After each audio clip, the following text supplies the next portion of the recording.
छठे चरण के चुनाव के लिए देश में उल्टी गिनती शुरू हो गई है। चुनाव आयोग ने छठे चरण के मतदान के लिए सभी तैयारियां पूरी कर ली है। अगर छठे चरण के मतदान को मिला लिया जाए तो 431 से ज्यादा लोकसभा सीटों पर मतदान हो चुका होगा। जाहिर सी बात है, 431 लोकसभा सीटों पर मतदान के बाद जीत का और हार का फैसला तय हो चुका होगा। इस फेज में 58 लोकसभा सीटों पर चुनाव होना है, जिसमें सबसे अधिक उत्तर प्रदेश में 14 लोकसभा की सीटें हैं, बिहार और पश्चिम बंगाल में 8 लोकसभा की सीटें हैं, दिल्ली की 7 लोकसभा सीटों पर चुनाव होना है। इसके अलावा हरियाणा की 10 लोकसभा सीटों पर चुनाव होना है। इस फेज में 48 सीटें बीजेपी के पास रही है, लिहाजा बीजेपी के लिए यह फेज काफी इंपॉर्टेंट है। अगर बीजेपी इस बार भी अपना परफॉर्मेंस बेटर कर पाती है तो जाहिर तौर पर बीजेपी एक बार फिर सत्ता में आ पाएगी। कमलेश सिंह, भारत एक्सप्रेस, दिल्ली। राहुल गांधी ने आज कांग्रेस और इंडिया अलायंस गठबंधन के संयुक्त उम्मीदवार उत्तर पूर्वी से पार्टी के उम्मीदवार कन्हैया कुमार के लिए जनसभा को संबोधित किया और जिसमें एक बार फिर से राहुल गांधी प्रधानमंत्री और केंद्र सरकार पर हमलावर रहे। संविधान को बचाने की बात एक बार फिर से उन्होंने कही कि अगर संविधान बचाना है तो इंडिया अलायंस की सरकार बनानी होगी, नहीं तो बीजेपी इस संविधान को खत्म कर देगी। और कई तरह के जो हमले हैं राहुल गांधी के द्वारा किए गए हैं। राहुल गांधी अब लगातार दिल्ली में जनसभाओं को संबोधित कर रहे हैं। पिछले हफ्ते चांदनी चौक में जेपी अग्रवाल के समर्थन में उन्हें जनसभा करी थी और लगातार इंडिया अलायंस गठबंधन के द्वारा कहा जा रहा है कि जो 4 सीटों पर आम आदमी पार्टी और 3 पर कांग्रेस लड़ रही है, वो 7 सीटें इस बार इंडिया अलायंस को मिलने वाली है। अब देखना महत्वपूर्ण होगा कि राहुल गांधी और केंद्रीय नेतृत्व जितनी मेहनत दिल्ली के अंदर कर रहा है वो कितनी रंग लाती है। कैमरा पर्सन दिलीप के साथ प्रशांत त्यागी, भारत एक्सप्रेस, दिल्ली। झारखंड में रांची, गिरिडीह, धनबाद और जमशेदपुर इन 4 लोकसभा सीटों पर चुनाव प्रचार का शोर गुरुवार 5 बजे समाप्त हो गया। गुरुवार 5 बजे के बाद कोई भी प्रत्याशी न तो सभा कर पाएगा न उस तरह की किसी गतिविधियों में रह पाएगा। हाँ, प्रत्याशी और उसके समर्थक घर घर जाकर या व्यक्तिगत स्तर पर वोटरों से मिलकर वोट की अपील जरूर कर पाएंगे। हालांकि इसमें इस बात की ताकीद जरूरी होगी कि किसी भी सूरत में झंडे, पोस्टर आदि का प्रयोग न किया जाए। अब 25 मई को इन सीटों पर वोट डाले जाएंगे, जहां 82 लाख से अधिक मतदाता 93 से अधिक प्रत्याशियों के भाग्य का फैसला ईवीएम में कैद कर देंगे। 25 मई के बाद 1 जून को देश के साथ झारखंड में भी अंतिम चरण का चुनाव होगा, जहां संथाल परगना की सभी सीटों पर मतदान होंगे। 4 जून को तमाम प्रत्याशियों के भाग्य का जो फैसला है वो सामने आ जाएगा। भारत एक्सप्रेस के लिए कैमरामैन धर्मेंद्र के साथ मधुकर आनंद, रांची। आज छठा चरण का चुनाव प्रचार बंद हो गया है, जिसमें सुल्तानपुर से मेनका गांधी, आजमगढ़ से निरहुआ और धर्मेंद्र यादव आमने सामने। उत्तर प्रदेश के 14 सीटों पे 25 तारीख को चुनाव होगी। चुनाव आयोग ने साफ निर्देश दिया है कि जो लोग इस लोकसभा क्षेत्र के बाहर के हैं वो जल्दी जिला छोड़ दे और जो प्रचार होगा, कैंपेनिंग होगा, डोर टू डोर होगा। इन जिलों में ना रोड शो होगा, ना कोई रैली होगी, क्योंकि चुनाव प्रचार बंद हो गया है। देखने वाली बात है कि 14 सीटों पे किसका विजय पताका लहरा रहा है, क्योंकि कुछ सीटें ऐसी है जहां 2019 के लोकसभा के चुनाव में वो सीटें समाजवादी पार्टी और बसपा के खाते में चली गई थी। सहयोगी शहनवाज खान के साथ रजनीश पांडे, भारत एक्सप्रेस, लखनऊ।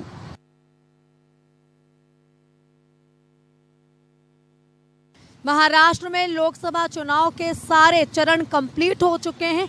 इसके बाद महायुति में ही कलह की स्थिति नजर आ रही है। हालांकि अभी तक नतीजे जारी नहीं हुए हैं। इस बीच महायुति में जो अनबन है वो नजर आ रहा है। महायुति में शामिल मुख्यमंत्री एकनाथ शिंदे के नेतृत्व वाली शिवसेना से इसकी शुरुआत हुई है। एक तरफ तो शिंदे की पार्टी के नेता अपने ही नेता के खिलाफ आरोप लगा रहे हैं, वहीं महायुति में शामिल अजित पवार के नेतृत्व वाली एनसीपी पर भी चुनाव में मदद ना करने का आरोप लगा है। इस मचमच में बीजेपी नेता की भी एंट्री हो गई है, जिन्होंने शिंदे शिवसेना के नेता पर गंभीर आरोप लगाए हैं। हालांकि मुख्यमंत्री शिंदे की अब तक इस पर कोई भी प्रतिक्रिया सामने नहीं आई है, लेकिन अजित ने अपने विधायकों की बैठक बुलाई है, जिसमें लोकसभा चुनाव के दौरान की स्थिति का आंकलन किया जाएगा।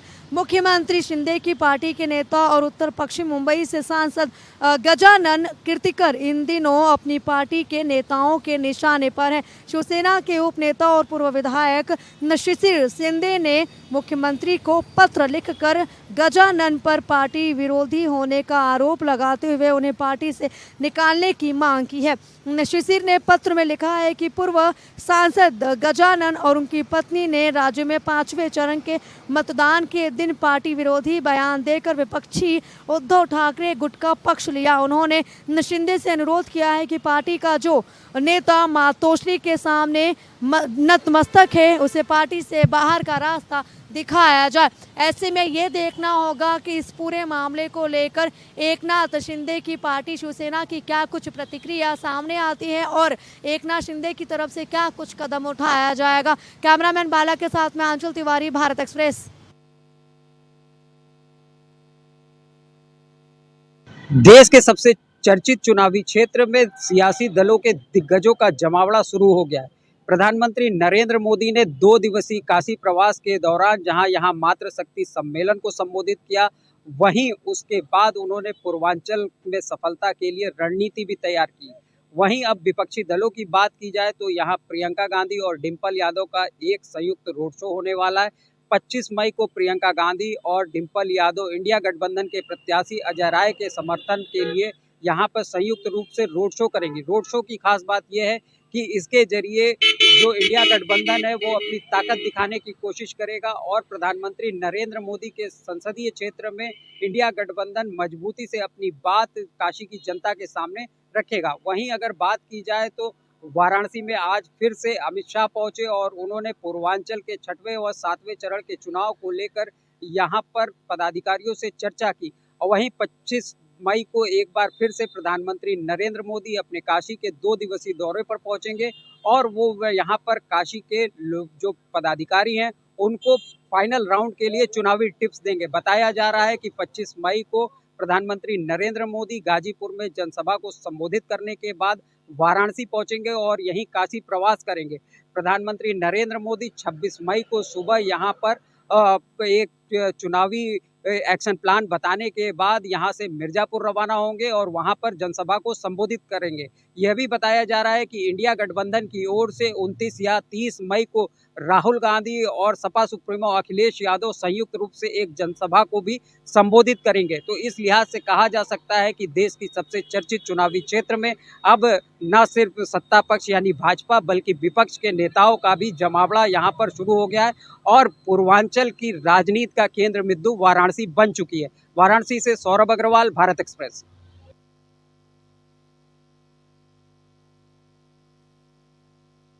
लोकसभा चुनाव में राजनीतिक सरगर्मी तेज है। अगर पूर्वांचल की बात करें तो 6ठे और 7वें चरण में पूर्वांचल के तमाम सीटों पर मतदान होने हैं और इस समय पूर्वांचल की मिर्जापुर और भदोही सीट पर राजनीतिक सरगर्मी तेज है। भदोही सीट की बात करें तो इंडी गठबंधन और बीजेपी में सीधी सीधी टक्कर देखने में नजर आ रही है, क्योंकि इंडी गठबंधन ने पहली बार पूरे उत्तर प्रदेश में टीएमसी के नेता ललितेश पति त्रिपाठी को अपना टिकट दिया है।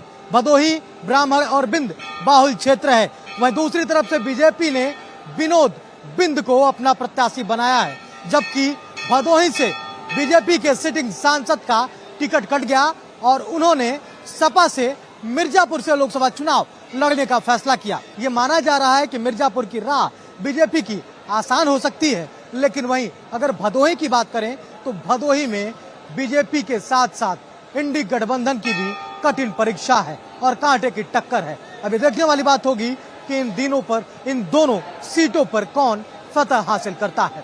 कैमरा पर्सन नवनीत के साथ राहुल पांडे, भारत एक्सप्रेस, भदोही। 5वें चरण का चुनाव समाप्त हो जाने के बाद कल 6ठे चरण का चुनाव है। 25 तारीख है और 2 चरण का चुनाव बाकी है, यानी 25 को और 1 जून को चुनाव बाकी है। तो 6ठे और 7वें चरण का चुनाव बाकी है, लेकिन 5वें चरण के चुनाव आते आते जो नेता हैं अपने दावे मजबूती से पेश करने लगे हैं। एक तरफ जहां चिराग पासवान ने मीडिया से बातचीत में कहा कि 5वें चरण के चुनाव तक एनडीए गठबंधन को 315 से लेकर 325 सीटें आने वाली हैं और 6ठे 7वें चरण का चुनाव हो जाने के बाद 400 के पार एनडीए को सीटें आएंगी। जो नारा है बीजेपी का, उस नारे के बारे में चिराग पासवान उस दावे को मजबूत करते नजर आए। लेकिन दूसरी तरफ मुकेश सहनी की बात करें तो आज रैली के दौरान उन्होंने रैली में जाने के दौरान उन्होंने केक काटा। हेलीकॉप्टर में तेजस्वी यादव के साथ 200 रैलियां जो पूरी हुई उस पर केक काटा। लेकिन केक काटने के दौरान उन्होंने एक बात कही कि ये जो केक है उन विपक्षी दलों को खिलाना चाहते हैं। हम लोग सेंटर में सरकार बनाएंगे इसलिए पहले ही मुंह मीठा कराना चाहते हैं। तो दावे दोनों तरफ से किए जाते हैं। हालांकि 4 जून नज़दीक है, ज़्यादा दूर नहीं है, लेकिन दावे चुनाव तक 7वें चरण तक किया जाएगा। 4 जून को पता चलेगा कि किन के दावे में दम है। पटना से भारत एक्सप्रेस के लिए ज्योति।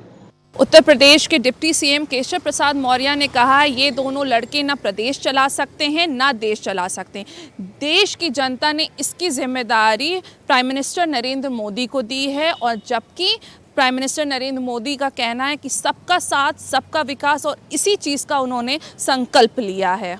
अब इसमें कांग्रेस के जो सरदार हैं श्री राहुल गांधी जी चुप हैं, और सपा बहादुर श्री अखिलेश यादव जी भी चुप हैं, और ममता बनर्जी जी बयान दे रही हैं कि मैं अदालत के आदेश को नहीं मानूंगी। संविधान पर की शपथ लेकर के संवैधानिक पद पर बैठ करके कोई राज्य का मुख्यमंत्री वो हाईकोर्ट का आदेश नहीं मानेगा तो उसे तो एक क्षण के लिए भी मुख्यमंत्री के पद पर रहने का अधिकार नहीं है। कागजी सीएम हैं पंजाब के सीएम भगवंत मान, ये कहना है पीएम मोदी का। आज पटियाला में हुई रैली में पंजाब के सीएम भगवंत मान पर बरसते हुए पीएम मोदी ने कहा कि जो वादे आम आदमी पार्टी और भगवंत मान की सरकार ने पंजाब के लोगों से किए थे वो झूठे वादे थे, और उन वादों को इन्होंने पूरा नहीं किया। उन्होंने कहा कि पंजाब का सीएम भगवंत मान कागजी सीएम है और इसका सारा पावर दिल्ली में है, और यह दिल्ली दरबार में ही हाजिरी लगाते रहता है। उन्होंने कहा कि जिस तरह से इंडी गठबंधन में आम आदमी पार्टी और कांग्रेस एकजुट हुए हैं, एक तरफ जहां दिल्ली की सबसे भ्रष्ट पार्टी आम आदमी पार्टी और पंजाब में हुए 84 के दंगों की दोषी कांग्रेस पार्टी एक साथ मिलकर चुनाव लड़ रही है, और पंजाब में केवल वह दिखावा कर रहे हैं कि वो अलग अलग लड़ रहे हैं। इससे जनता को उनके भ्रम में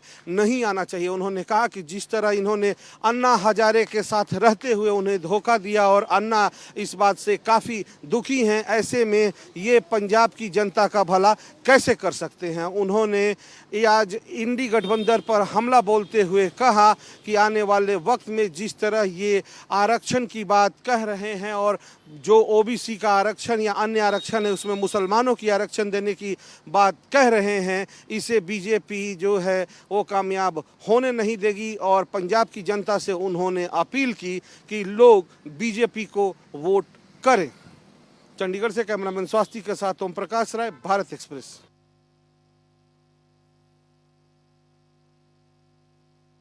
मध्य प्रदेश के मुख्य चुनाव आयुक्त अनुपम राजन आज इंदौर पहुंचे, जहां उन्होंने नेहरू स्टेडियम पहुंचकर मतगणना केंद्र का निरीक्षण किया। इस दौरान उनके साथ कलेक्टर और निर्वाचन अधिकारी आशीष सिंह मौजूद रहे। मुख्य चुनाव आयुक्त ने वहां पर मौजूद व्यवस्थाओं से संतोष जाहिर किया और कुछ आवश्यक निर्देश भी कलेक्टर को दिए हैं। इंदौर संसदीय क्षेत्र के बारे में बताना चाहूँगा, यहाँ 14 उम्मीदवार मैदान में थे। भारतीय जनता पार्टी और बहुजन समाज पार्टी के अलावा 12 उम्मीदवार निर्दलीय थे। निर्दलीय उम्मीदवार पिछले लोकसभा चुनाव में केवल 2.3% मत हासिल कर पाए थे। इंदौर संसदीय क्षेत्र में भारतीय जनता पार्टी और कांग्रेस का ही मुकाबला रहता है।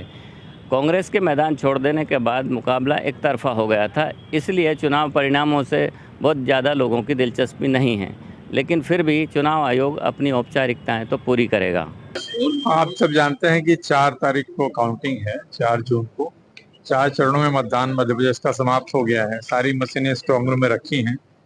जो निर्धारित प्रक्रिया है उसका पालन किया जा रहा है। सारा कुछ व्यवस्थित है, सारी मशीनें सुरक्षित हैं, और आप देख रहे हैं कि सेंट्रल फोर्सेस की निगरानी में सब कुछ है।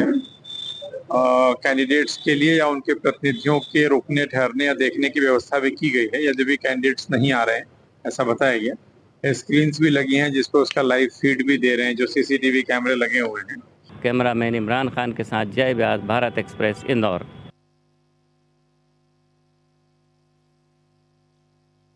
छत्तीसगढ़ सरकार ने कलकत्ता हाई कोर्ट के उस फैसले का स्वागत किया है जिसमें कलकत्ता हाई कोर्ट ने ये कहा है कि पश्चिम बंगाल में 2010 के बाद जारी ओबीसी प्रमाण पत्र को रद्द कर दिया जाए। छत्तीसगढ़ के मुख्यमंत्री विष्णुदेव साय ने कहा है कि छत्तीसगढ़ की जो सरकार है कलकत्ता हाई कोर्ट के फैसले से बहुत खुश है और ये करारा तमाचा है उन लोगों के गाल पर जो तुष्टीकरण की राजनीति और धर्म आधारित राजनीति से आगे बढ़ रहे हैं। विष्णुदेव साय ने ये भी कहा कि बहुत दुर्भाग्यजनक है कि ममता बनर्जी ने ये कहा है कि वो इस फैसले को नहीं मानेंगी। उन्होंने ममता बनर्जी पे ये भी आरोप लगाया कि पश्चिम बंगाल में हमेशा से ममता बनर्जी तुष्टीकरण की राजनीति करती रही हैं और इस कारण पश्चिम बंगाल के जो हालात हैं आज वो किसी से छुपे नहीं हैं। तो ये बात छत्तीसगढ़ के मुख्यमंत्री विष्णुदेव साय ने कही है। उन्होंने इस मामले में प्रधानमंत्री नरेंद्र मोदी की भी तारीफ करते हुए कहा है कि मोदी कभी भी देश में धर्म आधारित राजनीति को संरक्षण नहीं देते, प्रश्रय नहीं देते और बीजेपी की पॉलिसी है कि वो कभी किसी का तुष्टीकरण नहीं करती। विष्णुदेव साय के अलावा छत्तीसगढ़ के उप मुख्यमंत्री अरुण साव ने भी कलकत्ता हाईकोर्ट के फैसले का स्वागत किया है। उन्होंने कहा है कि ये फैसला एक नज़ीर साबित होगा और इसके बहुत लंबे लॉन्ग टर्म में बहुत सकारात्मक नतीजे देखने को मिलेंगे। तो छत्तीसगढ़ सरकार ने आज अलग अलग बयान देकर बहुत प्रशंसा की है कलकत्ता हाई कोर्ट के फैसले की जो कल आया था और जिसमें कहा गया है कि 2010 के बाद के जारी ओबीसी प्रमाण पत्रों को रद्द कर दिया जाए। कैमरामैन अशोक के साथ प्रियंका कौशल, भारत एक्सप्रेस, रायपुर। ओबीसी आरक्षण को लेके बंगाल हाई कोर्ट के निर्णय पर अब देश भर में जमकर सियासत हो रही है। भारतीय जनता पार्टी बंगाल सहित पूरे विपक्ष पर हमलावर है। ममता सरकार ने जिस तरह से कोर्ट के फैसले को मानने से इनकार किया है उसमें आज मध्य प्रदेश सरकार की मंत्री कृष्णा गौर ने जमकर हमला बोला। कृष्णा गौर ने एक प्रेस कॉन्फ्रेंस करते हुए मीडिया से चर्चा करते हुए कहा कि ममता सरकार मुस्लिम तुष्टीकरण के चलते कहीं ना कहीं ओबीसी के हक मारने का काम कर रही है। ये सरासर असंवैधानिक है। ममता सरकार ने जिस तरह से कोर्ट के निर्णय को मानने से मना किया है ये कंटेम्प्ट ऑफ कोर्ट है और इसको लेकर अब भारतीय जनता पार्टी और ओबीसी मोर्चा सड़कों पर ममता सरकार का विरोध जताएंगी। 6वें और 7वें चरण के चुनाव से पहले ओबीसी का मुद्दा अब हावी हो चुका है और इस पर अब जमकर सियासत हो चली है। कैमरामैन मनीष के साथ भारत एक्सप्रेस के लिए भोपाल से अजय भटनागर। चुनावी सभा में जाने के दौरान नेता प्रतिपक्ष तेजस्वी यादव और वीआईपी सुप्रीमो मुकेश सहनी ने केक काटकर एनडीए नेताओं को मिर्ची लगाने की बात कही। दोनों नेताओं ने हेलीकॉप्टर में केक काटा और साफ तौर पे गॉसिप करते हुए कहा कि इस केक काटने की वजह से एनडीए नेताओं को मिर्ची लगेगी। उन्होंने अपने 200 चुनावी सभा का हवाला देते हुए साफ तौर पे कहा कि हमारी एकजुटता एक तरह से मजबूत हुई है और इसके जरिए एक संदेश जाएगा। तेजस्वी यादव और मुकेश सहनी के इस बयान के बाद एनडीए नेताओं ने मोर्चा खोल दिया। सबसे पहले अजय आलोक ने बयान दिया और साफ तौर पे कहा कि 2 दीवाने शहर में रात में या दोपहर में आशियाना ढूंढते हैं, चुनाव के बाद ये दोनों लापता हो जाएंगे और जेल जाएंगे। इसके अलावा चिराग पासवान ने भी मोर्चा खोलते हुए साफ तौर पे कहा कि पहले बिहार में इन दोनों नेताओं का खाता तो खुले तब आगे की बात बढ़ेगी। वहीं जेडीयू के तरफ से प्रदेश अध्यक्ष उमेश कुशवाहा ने साफ तौर पे कहा कि 200 सभाएं ये जरूर कर चुके हैं, पहले ये 2 सीट तो हासिल कर ले, फिर इस तरह से एनडीए नेताओं को मिर्ची लगाएंगे। कुल मिला के तेजस्वी यादव और मुकेश सहनी के इस हरकत के बाद एनडीए नेता हमलावर हैं और लगातार उनके इस बयान पर तरह तरह की प्रतिक्रिया दे रहे हैं। सहयोगी कैमरामैन राकेश के साथ भारत एक्सप्रेस के लिए पटना से आशुतोष कुमार।